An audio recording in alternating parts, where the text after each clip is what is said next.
గణేశాయ నమః. వారాహిదేవ్యే నమః. వారాహి నవరాత్రములు మేము కూడా చెయ్యొచ్చా అండి అని చాలామంది అడుగుతూ ఉన్నారు. అసలు వారాహి నవరాత్రులు ఎప్పుడు వస్తున్నాయి? అసలు వారాహి నవరాత్రములు ఇంట్లో అందరూ చెయ్యొచ్చా? ఏ కారణంగా చేయాలి? వారాహి అమ్మవారిని ఆరాధిస్తే ఎటువంటి సమస్యలు పోతాయి?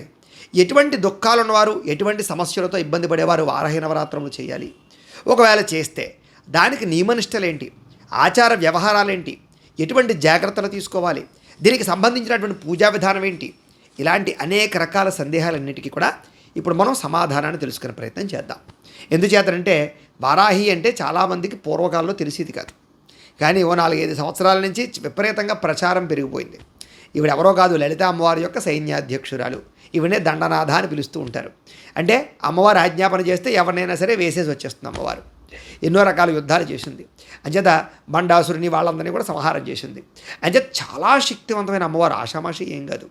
అందుకనే సాధారణంగా మాలాంటి వాళ్ళం ఎవరికైనా కోర్టు సమస్యలున్నా, పోలీస్ కేసులు ఇరుక్కున్నా, లేదా అధర్మంగా ఎవరైనా వ్యవహరిస్తున్నా, భూ వివాదాలు అవుతున్నా, లేదా కొన్ని రకాల ప్రత్యేకమైన సమస్యలు పరిష్కారం అవ్వకపోతున్నా ఇలాంటి అమ్మవారి యొక్క హోమాలు అవి చేయించడం ద్వారా వాళ్ళకి అలాంటి సమస్యలన్నీ పోగొడుతూ ఉంటాం.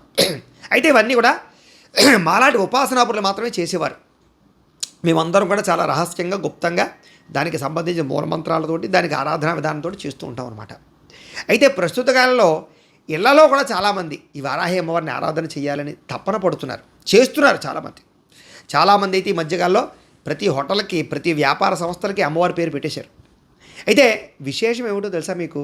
మీరు చూసుకోండి, కావాలంటే ఎక్కడ వారాహి అమ్మవారి యొక్క పేరు పెట్టినటువంటి వ్యాపారం పెట్టినా అది చాలా త్వరితంగా మంచి రేజ్కి వెళ్ళిపోతుంది, ర్యాకెట్ స్పీడ్లో వెళ్తుంది, సక్సెస్ అయిపోతుంది. అంటే ఆ అమ్మవారి యొక్క పేర్లు ఎంత శక్తి ఉంది అనేది మనకి ఇదే ప్రత్యక్ష నిదర్శనం. అంచేత అమ్మవారు అయితే చాలా శక్తివంతమైన అమ్మవారి, అనుమానం ఏమీ లేదు. అయితే విచిత్రం ఏమిటంటే ఈ పూజ ఎలా పడితే అలా చేసేది మాత్రం కాదు ఇది. సాధారణంగా అయితే ఒకటి, దీనికి కొన్ని రకాల వామాచార పద్ధతిలో పూజలు ఉంటాయి దీనికి. అవన్నీ మీకు చెప్పము, అవి మీరు తెలుసుకోకూడదు కూడా.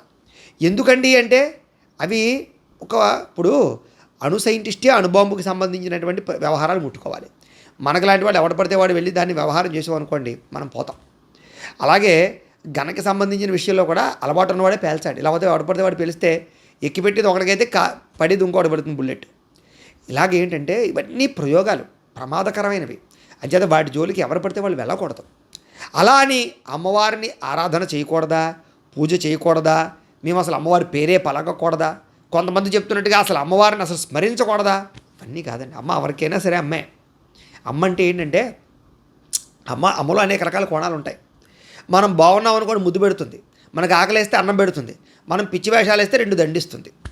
కాబట్టి అమ్మ ఏదైనా చేయగలదు. అలాగే ఈ అమ్మ కూడా అంతే. మనం ఆరాధించే విధానాన్ని బట్టి మనకు ఫలితాన్ని ఇస్తూ ఉంటుంది. అయితే మనం ఈ అమ్మవారిని ఉగ్ర రూపంగా ఆరాధించకుండా సాత్వికంగా ఆరాధన చేసుకున్నట్లయితే సత్ఫలితాలను ఇచ్చే అమ్మవారు వారాహి అమ్మవారు. అయితే మనం ఇంకా వామాచార పద్ధతుల పూజలు నుంచి అసలు చెప్పుకోవద్దు, ఇక్కడ వదిలేయండి. మన పర్లేదు, చెప్పకూడదు, తెలుసుకోకూడదు కూడా. మీకు ఇలాంటి వాళ్ళు అవన్నీ వదిలేస్తే అసలు ఏంటి ఈ వారాహి నవరాత్రులు ఎందుకు చేయాలి, ఎలా చేయాలి? మీకు ఏ సమస్య ఉన్నవండి, అది పిల్లలకు చదువు రాకపోయినా, ఉద్యోగం రాకపోయినా, వివాహం అవ్వకపోయినా, సంతానం కలగకపోయినా, వ్యాపారంలో నష్టాలు వస్తున్నా, అప్పుల బాధలతో బాధపడుతున్నా, అనారోగ్య సమస్యలతో ఉన్న, కోర్టు వివాదాలతో ఉన్న, ఇల్లు కట్టుకోవాలనుకుని కుదరకపోయినా, విదేశాలు వెళ్ళాలనుకుని వెళ్ళలేకపోయినా, లేదా మానసిక ప్రశాంతత లేకపోయినా, భార్యాభర్తలు దెబ్బలాడుకుంటూ ఉన్నా, లేదా ఇంట్లో అశాంతిగా ఉన్న, నరదిష్టి నరఘోష ఉన్న, అంతర్గత శత్రువులు ఎక్కువైపోయినా, మిమ్మల్ని పాడు చేసేవాళ్ళు పెరిగిపోయినా, వీటన్నిటికీ కూడా అమ్మవారు చాలా బ్రహ్మాండంగా ఉపయోగపడుతుంది. మరి ఏ రకంగా ఈ సమస్యలు పోగొట్టుకోవాలి అంటే కనుక చాలా అద్భుతమైనటువంటి పరిహారాలు మీకు చెప్పబోతున్నాను. ఏంటంటే వారాహి అమ్మవారికి ఇంట్లో పూజ చేసుకోవడం చాలా శ్రేష్టం. ఎలాగా అంటే మనం ఎలాగైతే దేవి నవరాత్రముల్లో అమ్మవారిని పూజ చేసుకుంటామో సేమ్ అలాగే మన ఇంట్లో కలశ స్థాపన చేసుకుని, చాలామందికి కలశానవైతే ఉండదు. అయితే కలశ పెట్టుకోకపోయినా నష్టం ఏమీ లేదు. చక్కగా ఏం చేస్తారంటే వారాహి అమ్మవారి యొక్క చిత్రపటాన్ని తెచ్చుకోండి. కానీ ముందు రోజే శుభ్రంగా ఇల్లంతా కడిగేయండి. కడిగేసి అమ్మవారి యొక్క పూజా మందిరం అందంగా తయారు చేసుకోండి. వారాహి అమ్మవారి చిన్న ఫోటో ఏదైనా తెచ్చుకోండి, పెట్టుకోండి చక్కగా. అలాగే పొద్దునే తలస్నానం చేయండి. ఇప్పుడు 15వ తారీఖు పొద్దున్నే తలస్నానం చేయండి. భార్యాభర్తలు చేసినా పర్లేదు, ఒంటరిగా చేసినా పర్లేదు, పెళ్ళైన వాళ్ళు చేసినా పర్వాలేదు, పెళ్ళి అవ్వని వాళ్ళు చేసినా పర్లేదు. దీనికి ఏమి వీళ్ళు చేయాలి వాళ్ళు చేయాలని రూల్ ఏమీ లేదు. చక్కగా తలస్నానం చేయడం, అలాగే కూర్చోవడం, ముందుగా విఘ్నేశ్వర పూజ చేసుకోవడం, అమ్మవారికి కుంకుమ పూజ చేసుకోవడం, శ్రీ సూక్త విధానంగా చేసుకోవడం. మీకు శ్రీ సూక్తాలు అవి రావనుకోండి, చక్కగా మీకు ఎలా తోస్తే అలా పూజ చేసుకోండి. లేదనుకోండి, మేము చక్కగా ఏంటంటే వారాహి నవరాత్రములకు సంబంధించినటువంటి పూజ ఇంట్లో ఎలా చేసుకోవాలో మేము చక్కగా వీడియోగా తయారు చేసి అందించాం. మీరు వారాహి నవరాత్రి పూజా విధానం బెదురుపాక గురూజీ అని యూట్యూబ్లో సెర్చ్ చేసినా నేను చేసిన పూజా విధానం వస్తుంది. ఆ వీడియోని ఎదురుగుండా పెట్టుకుని మీ ఇంట్లో వారం రోజులు కూడా, అంటే ఈ 9 రోజులు కూడా ఉదయం కుదిరితే ఉదయం, రాత్రి కుదిరితే రాత్రి చేసుకోవచ్చు. పొద్దున రాత్రి కుదరలేదనుకోండి, ఒక పూటైనా చేసుకోవచ్చు. చక్కగా విఘ్నేశ్వర పూజ, అమ్మవారి పూజ అంతే. మీరు ఏదైనా నైవేద్యాలు పెట్టగలిగారనుకోండి, అమ్మవారికి పులిహార అంటే ఇష్టం, దద్దోజనం అంటే ఇష్టం, చక్కెర పొంగల్ అంటే ఇష్టం, స్వీట్లు అంటే ఇష్టం, మీకు ఏది కుదిరితే నైవేద్యం పెట్టండి. అవన్నీ లేవు, బెల్లం పానకం అంటే ఇంకా ఇష్టం, బెల్లం పానకాన్ని తయారు చేసి నైవేద్యం పెట్టండి. చక్కగా కొబ్బరికాయ కొట్టినా, అరటిపళ్ళు పెట్టినా నైవేద్యం పెట్టచ్చు. ఇలా చక్కగా చేసుకోండి, సింపుల్గా చేసుకోండి. భారీగా వ్యవహారాలు ఏవి చేసేయక్కర్లేదు దీనికి చాలామంది మేము మాల వేసుకోవాలండి, ఎర్ర బట్టలు కట్టుకోవాలండి అని, ఏమీ అవసరం లేదు. ఇది సాత్విక ఆరాధన. ఇది మరీ అంత మీరు అనుకున్నట్టుగా చేయవలసిన, కట్టుకోవడం తప్పేం కాదు. అలా అని మాల వేసుకోకూడదని కానీ, ఎర్రబట్టలు కట్టుకోకూడదని కానీ లేదు. మీ ఓపిక, మీరు కట్టుకున్నా నష్టం లేదు, కట్టుకున్నా కట్టుకోకపోయినా కూడా చేసే విధానం ఇలా చేసుకుంటే చాలు. అయితే 9 రోజులు పూర్తయిపోయిన తర్వాత చాలామంది మామూలుగా నవరాత్రులు అనుకోండి, అమ్మవారి దర్శనానికి విజయవాడ వెళ్తారు, లేదా ఏదో గుడికి వెళ్ళి మాల తీస్తారు. దీనికి ఎలాగ చేయాలి? ఇక్కడే పెద్ద సమస్య. సాధారణంగా మీకు ఈ మధ్యకాలంలో ఎక్కడ పడితే అక్కడ అమ్మవారి యొక్క గుళ్ళు వచ్చేసాయి. కాబట్టి ఎక్కడైనా మీకు అమ్మవారికి సంబంధించినటువంటి ఆలయం కనపడితే అక్కడ తీసేయచ్చు. లేదు, వారాహి అమ్మవారి గుడి ఎక్కలేదు, దుర్గా అమ్మవారో, గాయత్రి అమ్మవారో, లక్ష్మీ అమ్మవారో, లేదా ఏ అమ్మవారి గుడి అయినా అంతా అమ్మవారి స్వరూపమే. కాబట్టి అక్కడికి వెళ్ళి మాల తీసేసుకోండి, సరిపోతుంది. మాల వేసుకున్న వాళ్ళకి అవ్వడం లేదు. అలాగే నవరాత్రములు పూజ చేసుకున్న తర్వాత ఆ కలశ ఉంటే కనుక కలశకి సంబంధించిన కొబ్బరికాయ ఇంటికి దిష్టి కింద కట్టుకోండి, జాగడముకు మీరు కుట్టించేసుకోండి, గాజులు మీరు తొడిగేసుకోండి, చెంబింట్లో వాడేసుకోండి, అందులో నీళ్ళు ఉంటాయి కదా, నీళ్ళు మొక్కలో పోసేయండి, అంతే సరిపోతుంది. అంతే, అంతకన్నా ఏమీ చేయట్లేదు. ఫోటో తీసి మళ్ళీ చక్కగా మామూలుగా పెట్టేసుకోండి మీరు, అంతే తప్ప దీనికి ఇంకేమీ ప్రత్యేకమైనటువంటి నియమనిష్టలు ఏమీ చేయక్కర్లేదు. కాకపోతే ఆ పూజ ఏ సమయంలో చేయాలన్నది ముఖ్యం. సాధారణంగా అమ్మవారు పగలంతా కాపలా కాస్తూ ఉంటుంది, శత్రువులు సంహారం చేస్తుంటుంది. గ్రామదేవత కదా, కాశీనగరానికి గ్రామదేవత అసలు వారాహి అమ్మవారు. అందులో మనం కాశీ వెళ్ళామంటే 9 దాటిగా దర్శనం ఉండదు, మళ్ళీ తర్వాత రోజు పొద్దున్న 6ంటికే. అంటే పొద్దు నుంచి రాత్రి దాకా అమ్మవారు ఏంటంటే పడుకుంటుంది, మళ్ళీ రాత్రి నుంచి పొద్దున దాకా అమ్మవారు ఈ యొక్క కాపలా కాస్తూ ఉంటుంది, శత్రు సంహారం చేస్తూ ఉంటుంది. అందుకని రాత్రి సమయంలో మెలకుగా ఉన్నప్పుడే పూజ చేయాలి. అందుకనే సాయంకాలం 6 దాటిన తర్వాత, సూర్యాస్తమయం అయిపోయిన తర్వాత పూజ చేసుకోండి. పొద్దున్న అనుకోండి 5 గంటలకు పూజ చేసేసుకోండి, 6 అవ్వకుండా చేసేసుకోండి. ఈ రకంగా అమ్మవారు పూజ చేసుకుంటే సరిపోతుంది, అంతే. చక్కగా ఈ రకంగా చేసుకోండి.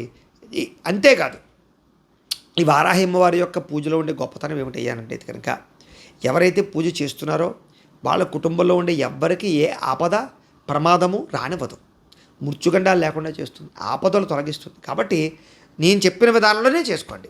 అంతేగాని మీరు ఇష్టం వచ్చినట్టుగా బీజాక్షరాలన్నీ పట్టుకొచ్చేసి చదివేయడం, ఎవరో చెప్పినటువంటి యూట్యూబ్లోనూ రకరకాల వాటిలోనూ కనపడినటువంటి మంత్రాలు లేదా మూల మంత్రాలతోటి వాటితోటి అక్షరాలతోటి జపాలు చేసేయడం, ఇవన్నీ చెయ్యకండి, ఇవి ప్రమాదము. గురువు యొక్క, అంటే ఇలాంటివి చేయాలంటే కనుక గురుముఖత ఆ యొక్క మంత్రానికి సంబంధించినటువంటిది ఏదైతే ఉంటుందో ఉపదేశం పొందాలి. ఉపదేశం పొంది ఆ గురువు మిమ్మల్ని టెస్ట్ చేయాలి, స్వరాలు బాగా పలుకుతున్నారు, అక్షరాలు స్పష్టంగా ఉన్నాయా లేదా అనేది. అంచేత అలా జరిగితే చేయాలి. అది కూడా ఒక్కసారి మంత్రం పుచ్చుకున్నామా జీవితాంతం చేయాలి తప్ప 4 రోజులు చేసి 4 రోజులు మానేసి కుదరదు. దానికి మధ్యమాంసాలు మానేయాలి, కొన్ని నియమనిష్టలు ఉంటాయి, అవన్నీ చేయాలి. చేయకపోతే అమ్మవారి యొక్క ఉగ్ర రూపానికి, అమ్మవారి యొక్క వ్యవహారాన్ని మనం కాయలేము. అందుకని ఇలాంటి దేవతల జోలికి మేము చెప్పం రావడానికి, ఎందుకంటే నియమనిష్టలు ఉంటాయి ఇవన్నీ. సరే, అవన్నీ వదిలేయండి, అవన్నీ మీకు వద్దు. ఈ 10 రోజులు చేసుకోండి చక్కగా పూజ. ఈ 10 రోజులు మాత్రం మధ్య మాంసాల జోలికి వెళ్ళకండి, మద్యం జోలికి వెళ్ళకండి, లేదా వ్యసనాల జోలికి వెళ్ళకండి, సురాపానం స్వీకరించకండి, అలాగే భార్యాభర్తలు కలవకండి, ఎవరైనా చనిపోతే అక్కడికి వెళ్ళకండి. ఇలాంటి నియమాలు పాటిస్తే చాలు. బహిష్టు సమయంలో ఉన్న వాళ్ళు చేయకండి, లేదా బహిష్టు వస్తే వెంటనే తగ్గ మానేసింది, అక్కడి నుంచి పని చేయదు ఇంకది మీకు. కాబట్టి ఈ రకంగా చేసుకోండి, చేసుకున్నట్లయితే మీకు బ్రహ్మాండంగా ఉంటుంది.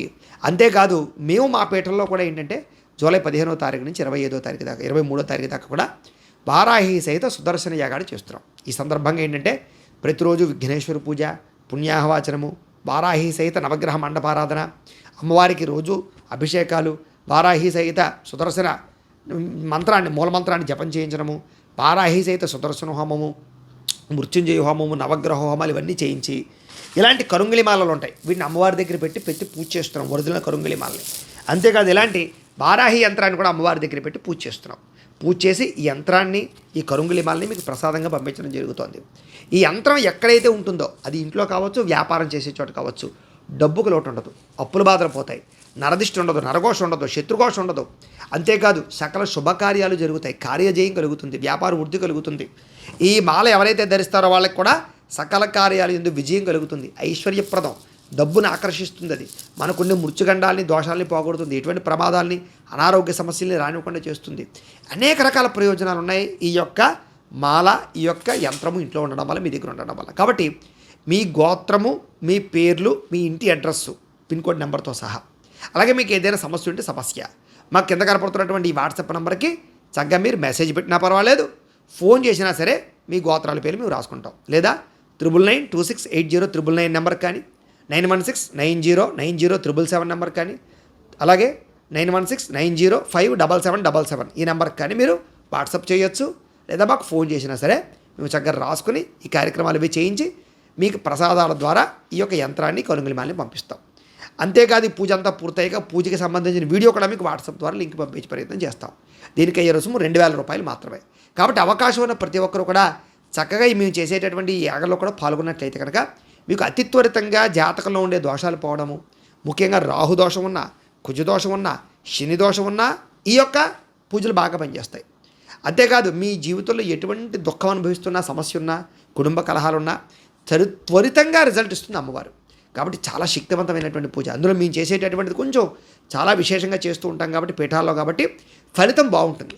కాబట్టి అవకాశం ఉన్న ప్రతి ఒక్కరు కూడా మీ గోత్రాల పేర్లు తొందరగా నమోదు చేసుకునే ప్రయత్నం చేయండి అని ప్రత్యేకంగా తెలియజేస్తూ, అలాగే మీ అందరికీ కూడా ఆ వారాహి అమ్మవారి యొక్క ఆశీస్సులు సంపూర్తిగా కలగాలని కోరుకుంటూ, ఎవరైతే వారాహి అమ్మవారి యొక్క అనుగ్రహం కావాలనుకుంటున్నారో వాళ్ళు ఒక్కసారి రామకోటి రాస్తే ఎలా ఫలితమో ఓం వారాహిదేవి నమః అని కింద కామెంట్ రాసినా అంతే ఫలితం. కాబట్టి కింద కామెంట్ రాయండి. ఇక్కడ లైక్ బటన్ ఉంది కదా, లైక్ బటన్ కూడా ఒకసారి కొట్టండి. తద్వారా మీ అందరికీ అమ్మవారి యొక్క ఆశీస్సులు కలుగుతాయని ప్రత్యేకంగా తెలియజేస్తూ స్వస్తి.